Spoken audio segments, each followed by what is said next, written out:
नमस्कार सभी को, मेरे कथा सागर चैनल में आप सभी का हार्दिक स्वागत है। आज मैं उपस्थित हूँ यूरोपियन संगीत, जो कि शीर्षक है मेरी आत्मकथा के अंतर्गत, और इसे लिखा है रविन्द्रनाथ टैगोर ने। तो सुनिएगा। जब मैं ब्राइटन में था तब एक दफ़ा किसी संगीत नाटक में स्त्री पात्र का गीत सुनने गया था। इस औरत का नाम मुझे अच्छी तरह याद नहीं है, शायद उसका नाम मैडम वेल्सन या अल्वनी था। इससे पहले अपनी आवाज़ पर इस तरह का अधिकार मैंने किसी में नहीं देखा था। हमारे यहाँ के अच्छे से अच्छे गवैये भी अपने सुर के परिश्रम को प्रकट होने में रोकने में कामयाब होते हैं। उन्हें देखकर कोई ये नहीं कह सकता कि सुर बिना श्रम के सहज तरीके से लिया जा रहा है। वे कायदे के विपरीत बिना कठिनाई के ऊंचा नीचा सुर निकाला करते हैं, और जानकार लोगों को भी उनमें कोई नुकसान मालूम नहीं होता, क्योंकि हमारे यहाँ ये सोचना है कि ठीक ठीक राग रागनी में बैठाई हुई चीज़ यदि उस राग रागनी में गाई जाए तो आवाज़ के उतार चढ़ाव या हाव भाव की कमी बेसी का ऐसा खास महत्व नहीं है, बल्कि कभी कभी तो ये विचार भी होता है कि ऐसी तुच्छ कमियों के कारण तो उस गायन की भीतरी रचना अधिक उजागर हो जाती है।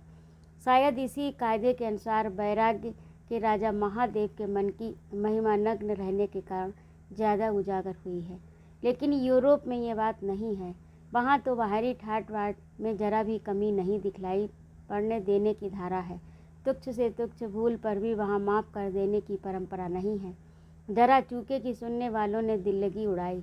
उस समय गाने वाले पर जो हवाइयाँ उड़ने लगती हैं वे देखने लायक होती हैं। हमारे यहाँ गाने की मजलिस में तंबूरे या सारंगी के तार ठीक करने, तबला या पखावज को हथौड़ी से ठोकने पीटने आदि में यदि घंटा आधा घंटा ले लिया जाए तो उसमें किसी को कुछ भी एतराज़ नहीं होता। लेकिन यूरोप में ये सब बातें पहले ही ठीक ठाक कर ली जाती हैं। देखने वालों के आगे ये बातें नहीं होती। पर्दे के भीतर सब हो जाना चाहिए। देखने वालों के आगे तो जो कुछ भी किया जाए सब सही होना चाहिए, ऐसा वहाँ का चलन है। हमारे देश में राग ताल आदि संभाल कर ठीक ठीक गाना की खास बात मानी जाती है, लेकिन यूरोप में दारोमदार आवाज़ के ऊपर है। वहाँ दारोमदार आवाज़ के ऊपर है। वहाँ आवाज़ को कमाया जाता है, इसलिए कभी कभी ये अनछुई आवाज़ भी निकाल सकते हैं। हमारे देश में हम गाना सुनने जाते हैं और ठीक ठीक राग में गाना सुनकर खुश होते हैं, पर यूरोप के निवासी आवाज़ सुनने जाते हैं और वहाँ गाने को महत्व नहीं किंतु कमाई हुई आवाज़ को है। ब्राइटन में भी मैंने यही देखा। गाने और सर्कस में मुझे कुछ भी फर्क दिखलाई नहीं पड़ा। यद्यपि वहाँ उस गाने की मैंने बड़ाई की थी, लेकिन उसका स्वाद मुझे कुछ नहीं आया। कोई आलाप तो मुझे पंछियों की किलकारी की तरह लगा। उस समय मैं अपनी हंसी नहीं रोक सकता था। मैं इसे इंसानी आवाज़ का गलत इस्तेमाल समझता था।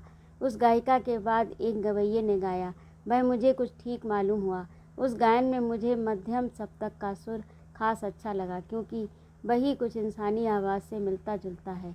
इसके बाद ज्यों-ज्यों मैं यूरोपियन संगीत सुनने लगा त्यों उसका राज मुझे मालूम होने लगा। लेकिन आज भी मेरा यही सोचना है कि यूरोप का संगीत और हिंदुस्तान का संगीत एक दूसरे से बिल्कुल अलग हैं, और वे दोनों एक ही राह में जाकर दिल तक नहीं पहुंच सकते। यूरोपियन लोगों के सांसारिक व्यवहार से उनका संगीत अक्सर एक मेक हो जाता है। उनके कई तरह की ज़िंदगी जीने की तरह गायन के तरीके भी कई तरह के हैं, लेकिन हमारे यहाँ यह बात नहीं है। यदि हम चाहें जिस विषय के गाने बनाकर अपनी राग में गाने लग जाएं, तो उन रागों का मतलब ही खत्म हो जाएगा और एक हंसी मात्र रह जाएगा।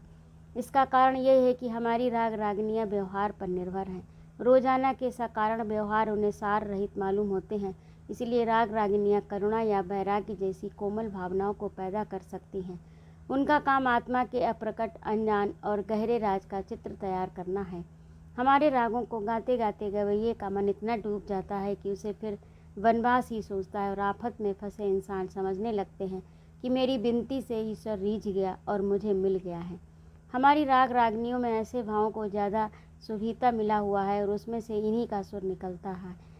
हाँ, यदि किसी को जगह नहीं है तो कामकाज में फंसे दुनियादारी के इंसान को मैं ये बात मंजूर नहीं कर सकता कि मुझे यूरोपियन संगीत के भीतरी राज की जानकारी मिल चुकी है।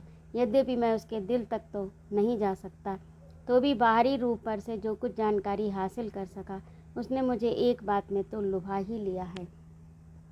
यूरोपियन संगीत में अद्भुत रस बहुत है, जिस वजह से मैंने यहाँ अद्भुत रस शब्द लिखा है उसको समझना मुश्किल है।